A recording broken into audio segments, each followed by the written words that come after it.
Papo de criminalista.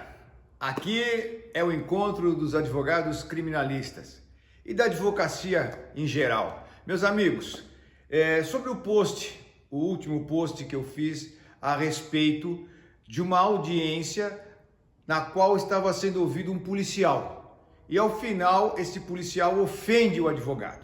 E o advogado, então, faz a sua manifestação. Essas filmagens, essas audiências virtuais estão sendo muito boas. Eu acho excelente isso, porque nós conseguimos gravar, nós conseguimos captar para demonstração e prova daquilo que antigamente não conseguimos fazer, que é exatamente isso: a parcialidade do juiz, a parcialidade, a indignidade de fé e o interesse no desfecho da causa por parte da testemunha. Esse foi um caso assim bem evidente, bem expresso. Ao final, quando o policial fala aquele monte de bobagem, percebe-se que ele está junto com o delegado de polícia ou alguma outra autoridade, ou seja, ele não estava sozinho na sala como deveria estar. Isto é causa de nulidade da audiência. É óbvio, ele estava fazendo um depoimento não para colaborar com a justiça, como diz o juiz, muito obrigado pela sua colaboração com a justiça, não.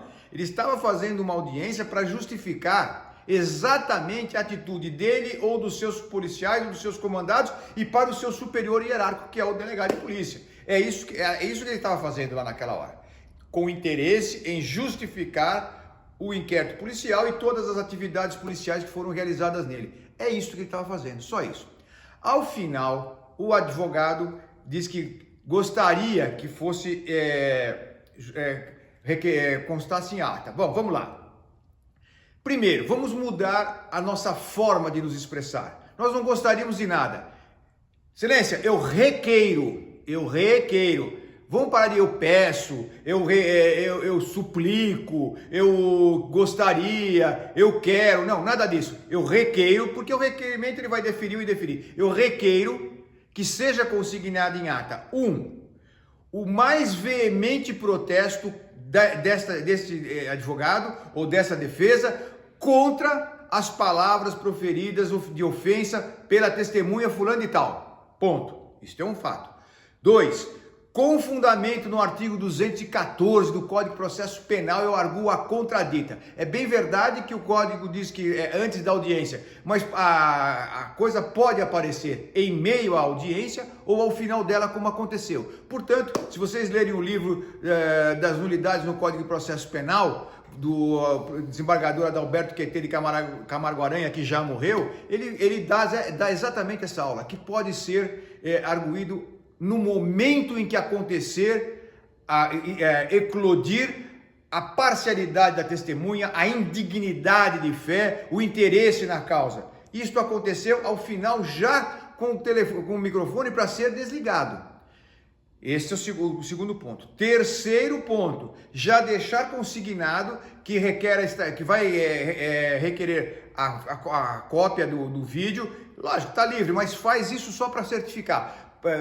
Requer a cópia do vídeo para ser usado numa ação penal de crime contra a honra do advogado e uma ação indenizatória contra o policial pelas ofensas, pelo dano moral causado a ele. Isto é fundamental fazer. Fundamental. Vamos parar de nos vitimizar. Nós estamos passando por um período onde essas coisas que sempre existiram estão cada vez mais realçadas, cada vez mais duras. Essa dissonância cognitiva causada nos magistrados pela sua relação próxima aos promotores, principalmente em cidade do interior e comarca que tem um juiz e um promotor.